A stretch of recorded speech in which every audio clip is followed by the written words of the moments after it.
নিয়োগ দুর্নীতির অভিযোগে গত ৩রা এপ্রিল এসএসসি 2016 সালের পুরো প্যানেলটাই বাতিল করে দিয়েছে সুপ্রিম কোর্ট। রাতারাতি চাকরিহারা হয়েছেন প্রায় 26,000 শিক্ষক ও শিক্ষাকর্মীরা। তাদের আশ্বাস দিতে গত 7 এপ্রিল নেতাজি ইন্ডোরের সভা থেকে একাধিক মন্তব্য করেছিলেন মুখ্যমন্ত্রী মমতা বন্দ্যোপাধ্যায়। একজন প্রধান বিচারপতির একটা রায়কে আর একজন প্রধান বিচারপতি সম্পূর্ণভাবে যোগ্য অযোগ্য না দেখে বাতিল করে দিলেন। মনে রাখবেন, আমায় যদি কেউ চ্যালেঞ্জ করে, আমি কিন্তু চ্যালেঞ্জটাকে মোকাবিলা করতে জানি। আমি কোর্টকে বলছি না, এটা কোর্টের দোষ নয়, দোষ তো সেই মুখ আর মুখোশদের যারা আপনাদের নিয়ে খেলা করেছে। শিক্ষা ব্যবস্থাকে ভেঙে পড়ার জন্য,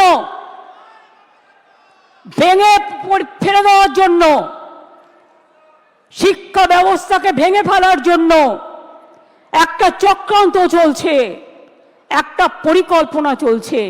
সবাইকে চোর বলে দিচ্ছেন, সবাইকে অযোগ্য বলে দিচ্ছেন। এই বলবার অধিকার আপনাদের দিল কে? আর এই রায়ের পেছনে কিছু খেলা তো নেই। সেই খেলাটা কে খেলেছেন? একজন প্রধান বিচারপতি স্টে করে দিচ্ছেন।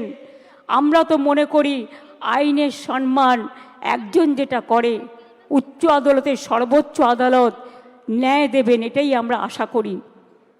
বিচারের বাণী যেন নীরবে নিভৃতে না কাঁদে, এটাই আমরা আশা করি। মুখ্যমন্ত্রীর ওই দিনের একাধিক মন্তব্য নিয়েই এবার আদালত অবমাননার অভিযোগ উঠল। এই ব্যাপারে বৈশাখী ভট্টাচার্য চট্টোপাধ্যায় নামের এক মহিলা আইনজীবীর মাধ্যমে মুখ্যমন্ত্রীর বিরুদ্ধে আদালত অবমাননার অভিযোগ এনেছেন। বৃহস্পতিবার বৈশাখীর হয়ে মুখ্যমন্ত্রীকে আদালতে অবমাননার নোটিশ পাঠিয়েছেন তার আইনজীবী সিদ্ধার্থ দত্ত। নোটিশে বৈশাখী চট্টোপাধ্যায়ের আইনজীবীর অভিযোগ, 7 এপ্রিল নেতাজি ইন্ডোরের সভা থেকে মুখ্যমন্ত্রী যেভাবে আদালতকে চ্যালেঞ্জ করেছেন, তাতে তার বিরুদ্ধে পদক্ষেপ না করা হলে আইনের প্রতি মানুষের আস্থার ভিত নড়ে যেতে পারে। নোটিশে আইনজীবীর অভিযোগ, গত 7 এপ্রিল নেতাজি ইন্ডোর থেকে মুখ্যমন্ত্রী বলেছিলেন শিক্ষা ব্যবস্থাকে ভেঙে ফেলার জন্য একটা চক্রান্ত চলছে, একটা পরিকল্পনা চলছে। চাকরিহারাদের মধ্যে অনেকেই গোল্ড মেডেলিস্ট আছেন, যাদের জীবনেও ভালো রেজাল্ট ছিল, তাদের সবাইকে চোর বলে দিচ্ছেন, সবাইকে অযোগ্য বলে দিচ্ছেন। এই বলার অধিকার মুখ্যমন্ত্রীকে কে দিল? সরাসরি চ্যালেঞ্জ জানানো হয়েছে সেই নোটিশে। এই ব্যাপারে এক্স হ্যান্ডেলে কড়া প্রতিক্রিয়া জানিয়েছেন তৃণমূলের অন্যতম মুখপাত্র কুণাল ঘোষ। এক্স হ্যান্ডেলে কুণালের অভিযোগ, চাকরিহারাদের পাশে দাঁড়িয়ে মুখ্যমন্ত্রী যে চাকরি সুরক্ষার চেষ্টা করছেন, তাতে জটিলতা তৈরি করে প্রক্রিয়ার গতি কমানোর চক্রান্ত চলছে। ব্যুরো রিপোর্ট, সময়, কলকাতা। ধীরে ধীরে